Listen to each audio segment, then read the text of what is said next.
Hello students और मेरे प्यारे बच्चों, आप सबका मेरी हिंदी व्याकरण की वीडियो में स्वागत है। मेरे चैनल का नाम बबीता बाई हिंदी व्याकरण के नाम से ये वीडियो आपको मिलने वाली है।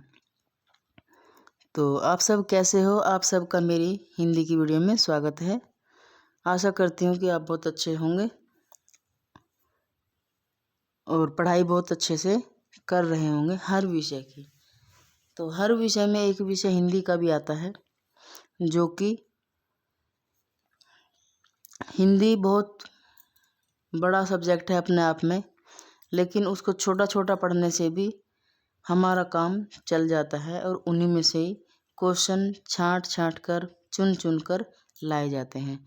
तो उन्हीं में से एक टॉपिक आज का हमारा रहेगा, रसों को एक नज़र देखें या रसों का अध्ययन। तो शुरू करते हैं आज की वीडियो। 2 रस हमने कल पढ़ाए थे कल की वीडियो में, और आज हमारा तीसरा रस है। यहीं से आज हमारी वीडियो शुरू हो जाएगी। तो तीसरा रस हमारा है शांत रस। शांत रस में क्या होता है?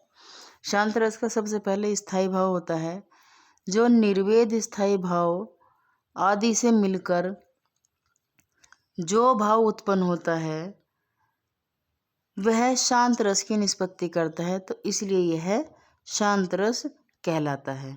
जैसे उदाहरण देखते हैं। उदाहरण के साथ साथ मैं आपके लिए, ये थोड़ी सी बड़ी है लेकिन उदाहरण मैं आपके लिए इसलिए लेकर आई हूँ कि न जाने एग्जामिनर कौन सा उदाहरण आपके सामने एग्जाम में लिखकर भेजे। तो एक बार ये उदाहरण भी आपके समझ में आ जाएंगे, आपको याद रहेंगे। तो इसलिए मैं उदाहरण के साथ आपके लिए यह वीडियो लेकर आई हूँ। चलिए उदाहरण पढ़ते हैं। मन रे तन कागद का पुतला, लागे बूंद बिन सी, जाए छिन में गर्व करे क्यों इतना। इसका मतलब ये है कि कवि ने मन को और तन को कागज का पुतला समझा है, जो कि 4 बूंद लगते ही खत्म हो जाता है। फिर भी इंसान अपने ऊपर इतना गर्व क्यों करता है? तो इन पंक्तियों का जो स्थायी भाव हो जाएगा वह शांत रस का स्थायी भाव होता है निर्वेद, और इसमें स्थायी भाव हो जाएगा निर्वेद। और इन पंक्तियों का जो आलंबन होता है वह ईश्वर चिंतन के लिए किया जाता है। अगला हमारा रस है वात्सल्य रस। तो वात्सल्य रस हमारा, वात्सल्य रस नामक स्थायी भाव की विभाव के संयोग से वात्सल्य रस में परिणत हो जाता है। यानी कि जो हमारा वात्सल्य रस है वह स्थायी भाव व विभाव के संयोग से वात्सल्य रस में परिणत हो जाता है। तो इसका वात्सल्य का रस हमारा रस का स्थायी भाव क्या है? तो वह हमारा वात्सल्य ही होगा। इसलिए उदाहरण में देखते हैं। जसोदा हरि पालने झुलावे, हलरावे दुलरावे मल्हावे, जोई सोई को चुगावे। जसोदा अपने कान्हा को इतना प्यार करती है, पालने में झुला झुला के, हलरावे पालने को हिलाती है, प्यार करती है, जो मन में आता है सोई अपने बच्चे के लिए गाती है। यानी कि इतना प्यार करती है, इतना वात्सल्य करती है कि उसे पता नहीं मैं क्या गा रही हूँ। तो इसलिए इसका स्थायी भाव हमारा वात्सल्य हो जाएगा और आलंबन इसका ये हो जाएगा पुत्र का प्रेम। अगला हमारा रस है हास्य रस। तो हास्य रस जब किसी के विकृत आकार, वेशभूषा, वाणी व चेष्टा आदि से जो हमारे मन में हंसी का भाव उत्पन्न होता है तो वहाँ पर हास्य रस होता है, उसको हम हास्य रस कहते हैं। जैसे हास्य रस का स्थायी भाव जो हो जाएगा वह हास्य हो जाएगा। आलंबन इसका ये हो जाएगा कि दूसरों की विकृति को देखकर अपने मन में हास्य का भाव उत्पन्न करना। चलते हैं इससे अगले वाले।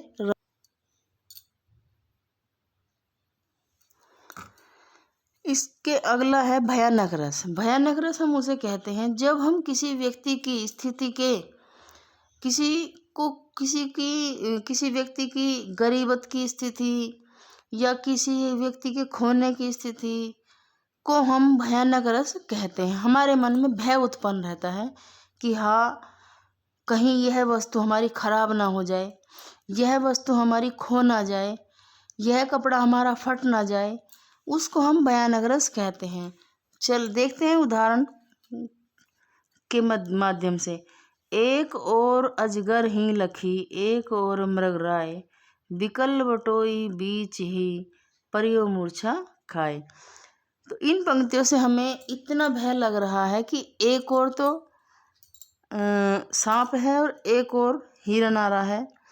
तो जो व्यक्ति है, जानने वाला है, वह बीच में ही मूर्छा खाकर पड़ जाता है। उसे दोनों तरफ से इतना भय लगा हुआ है कि वह अजगर की साइड को गया तो खाया, और मृग की तरफ को गया तो उसने मुझे मारा, तो वह बीच में ही मूर्छा खाकर गिर जाता है। तो उसके अंदर भय उत्पन्न हो रहा है, इसलिए भयानक रस का स्थायी भाव भय हो जाता है। भय आलंबन हो जाता है इसका भयानक दृश्य। किसी भयानक दृश्य को देखकर भयभीत हो जाना। अगला रस आता है हमारा रौद्र रस। रौद्र रस का स्थायी भाव होता है क्रोध। किसी शत्रु अथवा किसी व्यक्ति की चेष्टाओं, गुरुजनों की निंदा या अपमान आदि से जो क्रोध हमारे मन में उत्पन्न होता है, वहाँ पर हमारा रौद्र रस हो जाता है। जैसे पंक्तियों के माध्यम से देखते हैं। बोरो सबे रघुवंश कुठार की धार, में बारण बाजी सर तहीं, बाण की वायु उड़ान के, लक्षण लक्ष्य करो अरिहा समर्थ थहीं। तो इन पंक्तियों के माध्यम से यह बताया जा रहा है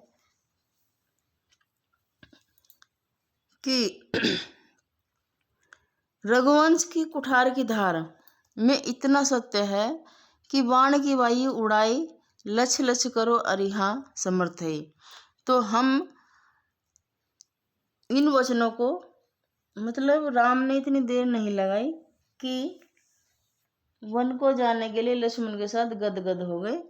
तो यहाँ पर सत्यता दर्शाई गई है, लेकिन किस कारण वह कुठार की धार में इतना दम है कि बस ये है कि आपको उदाहरण समझना है। रघुवंश की कुठार की धार में बारण बाजी सरत तहीं, यानी कि इतनी सत्यता कि जो एक बार राजा दशरथ ने राम के वचन दे दिया तो उसको राम ने भी निभाया है। तो इसमें दशरथ को बहुत क्रोध आया। फिर भी इसी तरह से रौद्र रस का स्थायी भाव क्रोध हो जाता है, और आलंबन इसका शत्रु पक्षी गुरु दो ही हो जाता है।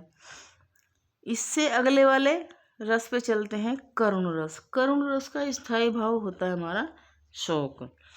शोक विभाव से करुण रस में परिवर्तन हो जाता है।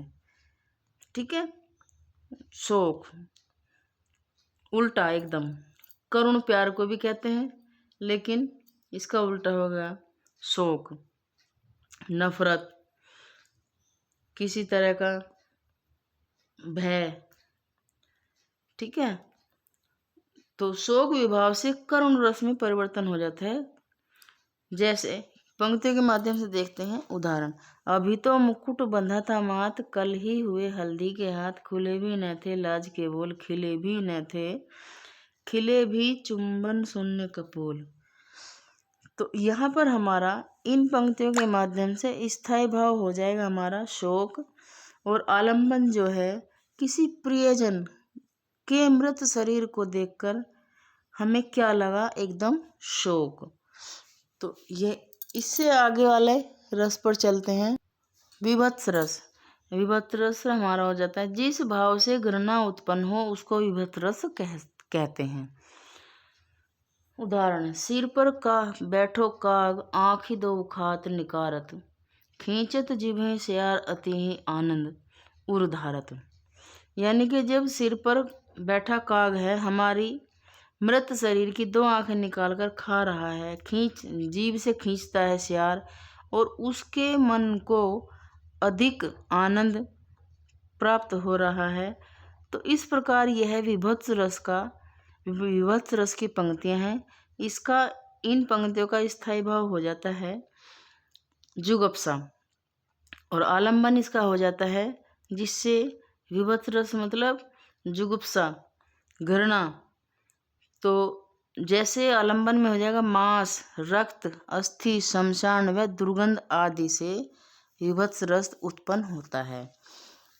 इसी तरह से मेरी सभी वीडियो मेरे चैनल पर, जिसको भी जौन सी भी वीडियो चाहिए, जहाँ समझ में ना आए आप मेरे चैनल पर जाइए और चैनल खोलिए। सभी वीडियो आपको इसी चैनल पर मिलेंगी, बाय बबीता हिंदी व्याकरण के चैनल पर। ठीक है। लास्ट और अगला उदाहरण आता है हमारा अद्भुत रस। किसी असाधारण वस्तु या दृश्य को देखकर मन में जो विस्मय नामक भाव उत्पन्न होता है, तो वहाँ पर हमारा अद्भुत रस हो जाता है। जैसे उदाहरण में देखते हैं, अखिल भुवन चर अचर सब हरि, मुख में लखी मातु, चकित भई गद गद वचन, विकसित द्रगफल कातु। इन पंक्तियों का जो स्थायी भाव होता है, तो वह हमारा विस्मय हो जाएगा और आलम्बन हमारा हो जाएगा चकित होना, आंखें फैलना आदि। आज की मेरी वीडियो यहीं पर समाप्त होती है।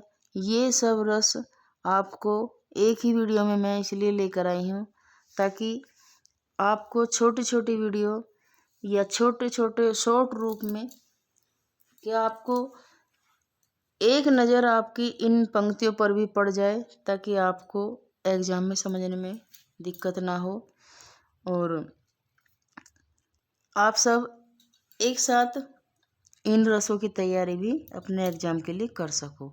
अगर आपको मेरी वीडियो अच्छी लगी हो तो आप सब मुझे सपोर्ट करना, लाइक करना, कमेंट करना और मुझे सब्सक्राइब भी ज़्यादा से ज़्यादा करना, ताकि मैं आपको ये छोटी छोटी वीडियो आपके लिए छोटे टाइम में आप इनको समझ सको और आप याद कर सको एग्ज़ाम के लिए। तो इसलिए मेरी वीडियो को ज़्यादा से ज़्यादा सब्सक्राइब करो, लाइक करो, कमेंट करो। आप सबका मेरी वीडियो को देखने के लिए धन्यवाद।